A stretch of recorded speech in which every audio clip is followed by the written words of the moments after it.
Nunca pensé que algún día estaría contando esta historia.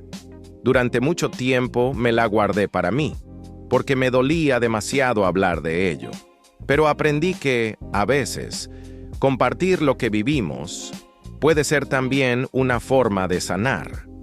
Lo que me pasó fue una traición que todavía me cuesta asimilar, porque no vino de un desconocido ni de alguien lejano. Vino de la persona que debía protegerme por encima de todo, mi padre.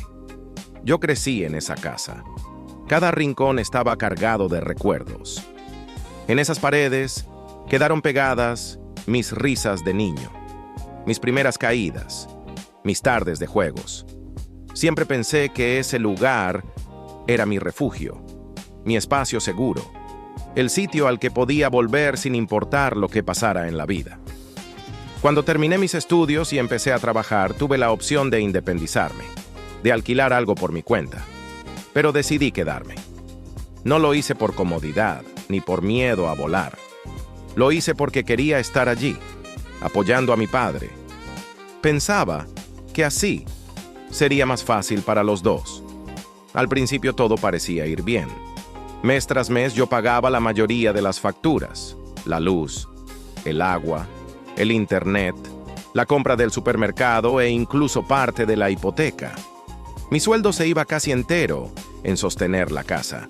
Mi padre, en cambio, apenas contribuía con algo, y sin embargo, yo nunca le reproché nada. Al contrario, me sentía orgulloso de poder darle tranquilidad, de retribuirle todo lo que había hecho por mí en mi infancia. Pero con el tiempo empecé a notar cosas raras. Mi padre ya no era el mismo conmigo. Antes teníamos largas conversaciones en la cena, me preguntaba cómo me había ido en el trabajo, me daba consejos. Pero poco a poco, eso desapareció. Sus respuestas se volvieron cortas, casi secas. Muchas veces me ignoraba o cambiaba de tema cuando intentaba hablarle. Empecé a sentir que mi presencia le incomodaba, aunque no entendía por qué. Una noche llegué cansado del trabajo. Dejé las bolsas de la compra sobre la mesa, porque también era yo quien se encargaba de llenar la nevera, y fui a su habitación para decirle que ya estaba todo. Él estaba sentado en la cama, mirando su teléfono, y sin levantar la vista solo dijo: «Deja eso ahí». Esa frialdad me golpeó fuerte.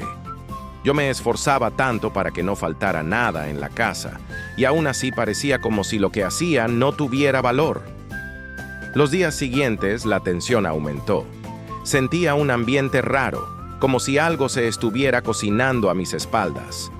Hasta que finalmente ocurrió.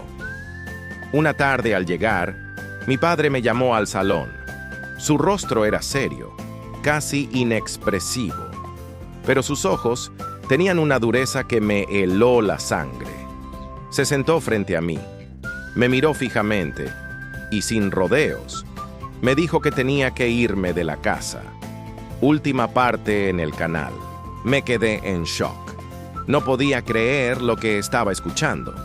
Pensé que se trataba de una broma cruel, una reacción momentánea, pero no.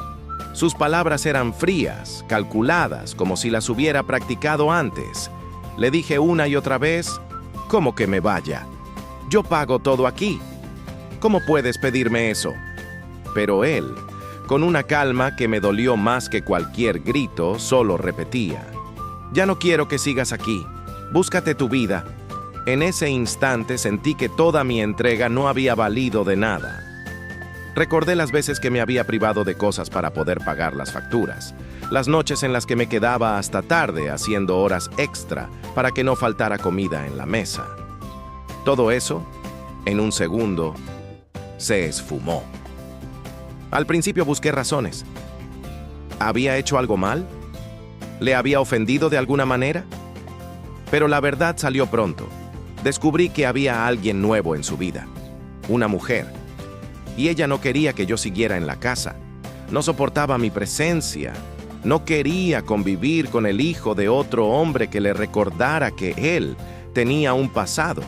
Y lo peor fue que mi padre cedió. Prefirió darle la razón a ella antes que defenderme. No importó lo que yo había sacrificado. No importó lo que había construido para él. El día que recogí mis cosas fue uno de los más tristes de mi vida. Cada objeto que guardaba en la maleta llevaba un pedazo de mi historia. Una camiseta vieja que me acompañó en la universidad, fotos amarillentas de mi madre, a la que siempre había añorado, y hasta un reloj que mi padre me había regalado cuando cumplí 18. Irónico, me echaba de la casa, pero todavía tenía conmigo las pruebas de que alguna vez me había querido. Él me observaba desde el pasillo. No movió un dedo para ayudarme. No dijo nada. Solo me seguía con la mirada, como si fuera un huésped molesto que al fin se marchaba. Y yo, tragándome el orgullo, recogí todo lo que pude. Esa noche, dormí en el sofá de un amigo. No cerré los ojos ni un segundo. Me sentía traicionado, pero también vacío, como si me hubieran arrancado de raíz del único lugar que había conocido como hogar. Los días siguientes fueron una lucha constante. Me despertaba con la esperanza absurda de que todo había sido un malentendido, de que me llamaría para decirme que volviera. Pero la llamada nunca llegó. Mientras tanto, tuve que reorganizar mi vida desde cero. Buscar dónde vivir, rehacer mis rutinas, aprender a cocinar solo para mí en una cocina que no era mía. Cada cosa era un recordatorio de que había perdido lo más importante, la confianza en mi propio padre. Hubo noches en las que lloré en silencio, no tanto por el techo perdido, sino por la certeza de que ya no podía contar con él. Esa herida fue la más difícil de aceptar. Con el tiempo, la rabia empezó a dar paso a la reflexión. Comprendí que, aunque doliera, era una oportunidad para aprender a valerme por mí mismo.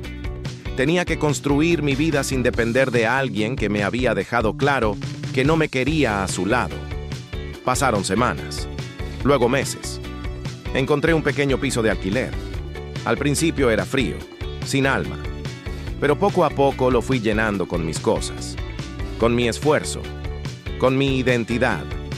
Cada detalle, una planta en la ventana, un cuadro en la pared, la mesa que compré con mi propio dinero, se convirtió en símbolo de mi nueva libertad. A veces todavía me duele pensar en él, en lo que fuimos, en lo que podríamos haber sido si hubiera tomado otra decisión. Pero ya no lo hago con rabia, sino con resignación. Hoy miro hacia atrás y entiendo que por más dolorosa que fuera la traición, también fue un punto de partida. Aprendí que incluso la sangre puede fallar, que no todo lo que damos será devuelto. Pero también aprendí a no rendirme, a construir mi propio refugio, a saber que mi valor no depende de que alguien lo reconozca, sino de que yo mismo lo defienda. Y si algún día mi padre recapacita y quiere hablar, no sé qué le responderé. Tal vez lo escuche, tal vez no. Pero lo que sí sé es que jamás volveré a dejar que alguien decida por mí dónde pertenezco.